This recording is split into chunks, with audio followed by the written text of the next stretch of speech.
Mauritius में करीब 70% आबादी भारतीय मूल की है। भोजपुरी भी यहाँ बड़े पैमाने पर बोली जाती है। धर्म के नजरिए से देखें तो मॉरिशस की कुल आबादी में करीब 50% हिंदू हैं। इसके बाद करीब 32% आबादी ईसाई धर्म को मानने वालों की है। 15% के करीब इस्लाम को मानते हैं।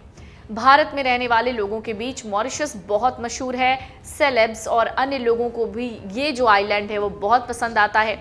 यहाँ पर भारतीय मूल के लोग बहुतायत में रहते हैं। इस देश में 48% हिंदू आबादी है। इसके बाद 33% क्रिश्चियंस हैं। करीब 19% मुसलमान रहते हैं। 48 से 50% दरअसल हिंदू आबादी मानी जाती है, लेकिन इस देश में हिंदुओं की आबादी बहुत ज्यादा है।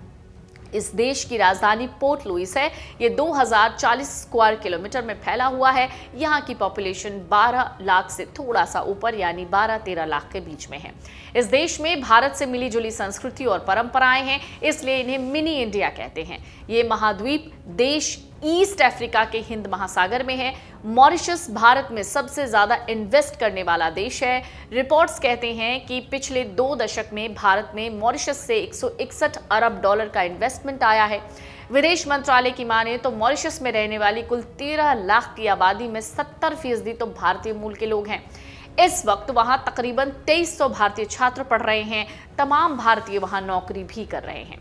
मॉरिशस भारत का कई मायनों में सपोर्ट करता है। ये हमारे देश की सुरक्षा और डेवलपमेंट में सहयोगी है। मॉरिशस आतंकवाद को लेकर भारत की नीतियों का भी समर्थन करता है। इन दोनों देशों के बीच समुद्री सुरक्षा और अंतरिक्ष को लेकर कई समझौते हैं। इस बार पीएम मोदी मॉरिशस के राष्ट्रीय दिवस समारोह में बतौर मुख्य अतिथि पहुंचे हैं।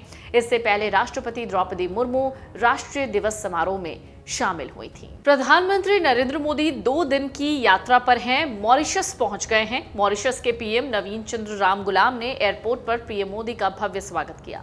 पीएम नवीन चंद्र राम गुलाम का भारत से वाकई गहरा नाता है। उनके परिवार की जड़ें बिहार के भोजपुर जिले से जुड़ी हैं। तो चलिए आज हम आपको बताने जा रहे हैं मॉरिशस के प्रधानमंत्री की बिहार से किस तरीके का कनेक्शन है, वो बड़ा दिलचस्प है। मॉरिशस की आजादी में दरअसल प्रधानमंत्री यानी मॉरिशस के प्रधानमंत्री के परिवार का बहुत बड़ा योगदान रहा। तो आखिर कौन है नवीन चंद्र राम गुलाम, चलिए आपको बताते हैं। और उनका भारत से क्या रिश्ता है, उनका परिवार कैसे बिहार से मॉरिशस पहुंचा और उनकी पारिवारिक जर्नी कैसी रही, सब बताएंगे। राम गुलाम परिवार की हिस्ट्री और जर्नी जानने से पहले हमें थोड़ा सा मॉरिशस का इतिहास समझना होगा। मॉरिशस अफ्रीका का एक छोटा सा देश है जिसकी कुल आबादी करीब 12 लाख है। अब आबादी सिर्फ 12 लाख, इस छोटे से द्वीप पर बड़ी शक्तियों के कब्जे का लंबा इतिहास है।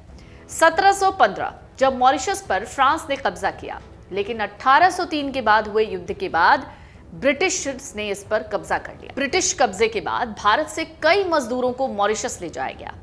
1834 से लेकर 1924 तक अंग्रेज भारत से मजदूरों को मॉरिशस ले जाते रहे। इसी दौरान 1896 में द हिंदुस्तान नाम के एक जहाज से बिहार के भोजपुर जिले के हरी गांव से 18 साल के मोहित राम गुलाम नाम के एक शख्स को भी मॉरिशस ले जाया गया।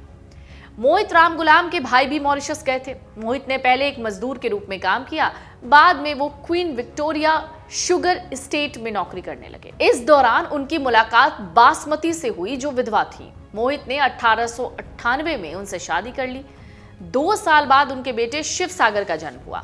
मोहित ने धीरे धीरे मॉरिशस में भोजपुरी भाषा, हिंदू धर्म के रिवाजों को लेकर पहल शुरू की और हिंदुओं को जोड़ना शुरू किया। मोहित की शादी के 2 साल के बाद साल 1900 में शिव सागर का जन्म हुआ, लेकिन जब शिव सागर 12 साल के थे तभी उनके पिता मोहित का निधन हो गया। लेकिन शिव सागर ने हिम्मत नहीं छोड़ी। उन्होंने अपने मां को बिना बताए स्कूल में दाखिला लिया। बाद में अपने भाई की मदद से वो इंग्लैंड पढ़ने गए। इंग्लैंड में शिव सागर की मुलाकात भारत के कई दिग्गजों से हुई जो अंग्रेजों से आजादी की लड़ाई लड़ रहे थे। शिव सागर उनसे बहुत प्रभावित हुए। शिव सागर 1935 में इंग्लैंड से फिर मॉरिशस पहुंचे। उन्होंने मजदूरों के अधिकारों की लड़ाई और वोटिंग राइट्स के लिए मॉरिशस लेबर पार्टी के गठन में भूमिका निभाई और ये बहुत अहम भूमिका थी। 1940 से लेकर 1953 के बीच शिव सागर ने मॉरिशस की कई जगहों पर प्रदर्शन में हिस्सा लिया। पार्टी दफ्तर खोले। मजदूरों के अधिकारों के लिए उन्होंने ब्रिटिश हुकूमत की खूब आलोचना की।